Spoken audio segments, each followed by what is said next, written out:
So let me paint you a picture. It's September, it's year 11, and it's a Sunday night, and I'm absolutely terrified. I'm so scared I skip my sports class on the Sunday evening, and it takes me hours to get to sleep. The week ahead, I'm dreading more than my GCSE exams. Genuinely, I'm dreading this week more than my actual GCSE exam season, right? And do you know what's happening this week? It was my GCSE English speaking presentation. Now, some of you might know what that is, the GCSE English speaking presentation. It's an endorsement, that's the fancy word for it. And basically what it is, it's just a 10-minute presentation you have to do for your English speaking GCSE. It doesn't mean anything, it doesn't affect your grade at all, it's just something that you have to do alongside it. And because it doesn't affect your grade, a lot of people they don't take it seriously, they just do something funny. It doesn't really matter, right? And despite it not meaning anything, I was absolutely terrified for this presentation. I was going to have to do this presentation to my teacher and then to 5 other people from my class who were just doing their presentation in the same session as me. And I was absolutely terrified of it.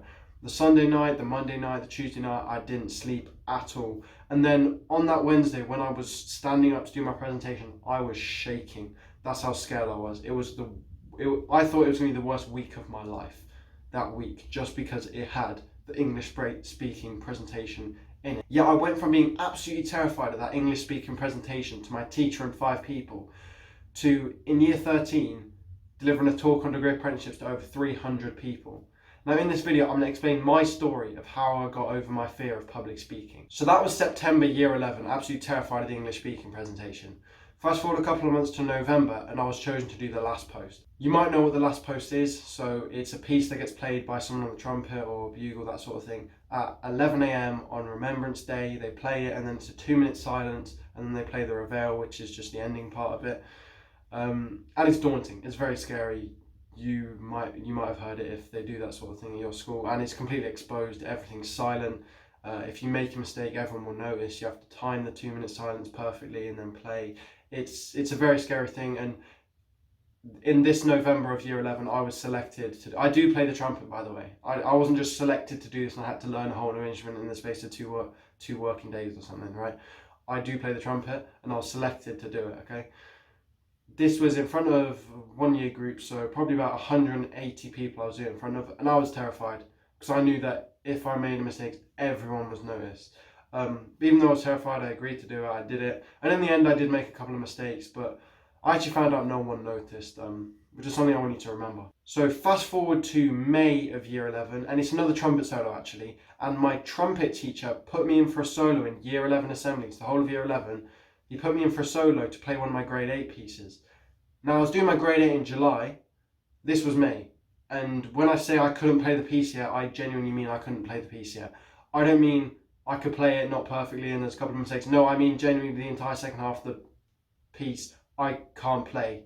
If I tried playing it, I'm just playing random notes and making it up as I go along, right? I genuinely mean that in every way, right? I don't know why my teacher put me in for this, I still don't know to this day, but he put me in for this solo even though I could not play the piece at all. And I was just gonna pull out. I was like, there's no way I'm doing this. I was gonna say, no, I don't want to do this, right? But something told me that I should just do it, so I agreed to do it. And then even on the morning when I did my practice and run through in the morning, it sounded shocking. It was really bad. I'm not even gonna lie to you. I was like, I'm just gonna pull out in the morning at the very last minute and not do it. But in the end, I just thought, oh, I've got to do this, okay?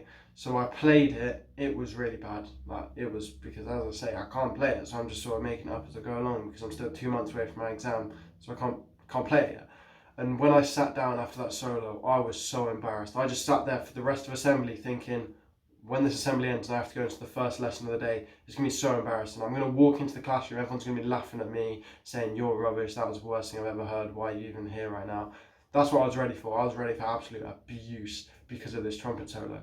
But then I went to the first lesson and no one mentioned it. And then in the second lesson, no one mentioned it. And then third lesson, no one mentioned it. No one ever mentioned it. That whole solo never got mentioned to me again, right? And I was really confused because I was like, why am I not getting any abuse for this? That was shocking. So I actually asked my friend, I was like, what did you think of that performance? Did you hear how bad it was? And they were just like, no, it sounded fine to me. Right? So that was another thing. That's similar to the last post. No one had actually noticed the mistakes I'd made. Now, I'm going to fast forward again to September of year 12. So in year 12, you have to choose something in my school called an enrichment option, which is basically an extracurricular activity you have to do once a week. So there's some options like business, engineering, Lambda, and cooking. Okay, so business, I didn't really have an interest in it at the time, so I wasn't going to choose that one. Engineering, they only had a few places, so I knew realistically I wasn't going to get into it because there weren't enough places to fill everyone who wanted. Lambda, that's a public speaking award, right? That is a public speaking award you have to do 2 exams for. I was terrified of a year 11 speaking presentation that meant nothing, and now you want me to do a public speaking exam. So I was like, no, there's no way I'm doing that. I'm just going to do cooking, the easy option, hour a week, just go to food tech and cook whatever meal they tell me to do, right?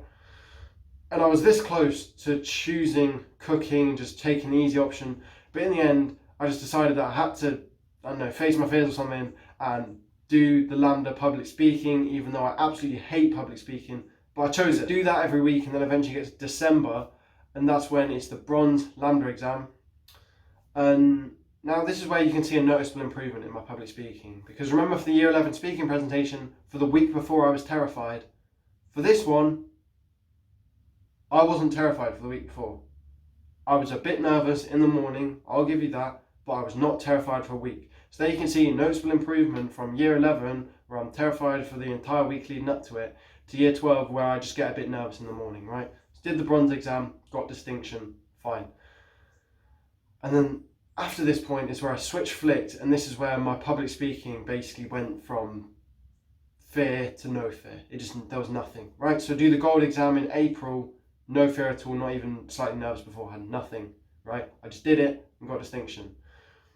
Obviously, someone must have noticed this improvement, because in September of year 13, I ended up getting the school's prize for public speaking, because obviously someone had noticed my increasing confidence and public speaking skills. And then let's go to November. This is now November of year 13, 2 years after I did it for the first time, and I'm selected to do the last post again. And again, this is a direct comparison where you can see how I improved my confidence of doing things in public. Because before, it was for 1 year group in front of 180 people and I was terrified. This time I was selected to do it for the town, not for the year group, not even for the school. I was doing it for the town in which my school is. So it was probably 1,000 people, probably over 1,000 people were there at this event in the town, right? And I played no fear, right? And that's the improvement that I had from 2 years ago, where I was terrified for 180 to 1,000, no fear. And then that's where you get to the last part of this story, which is in January of year 13, where I get selected to give a talk on degree apprenticeships to over 300 year 12s and their parents at year 12 careers evening. Now you can see, if I was in my year 11 state, I would never have been fit to do that. I was terrified of doing it to 6 people, a presentation that didn't matter. Yet now I was able to do it to 300 people, a proper serious talk, professional evening, representing degree apprenticeships, high stakes, high pressure, and I was able to do that with no fear, right? So that's the story basically of how my public speaking went from rock bottom, genuinely not even being able to talk to a teacher, to being able to deliver a talk to 300 people. And in the next video, I'm going to go over the mindsets that I use to get me from low confidence, shocking public speaking, to being able to do public speaking just fine. So check out that next video if you're interested in the mindset I use to improve my public speaking skills.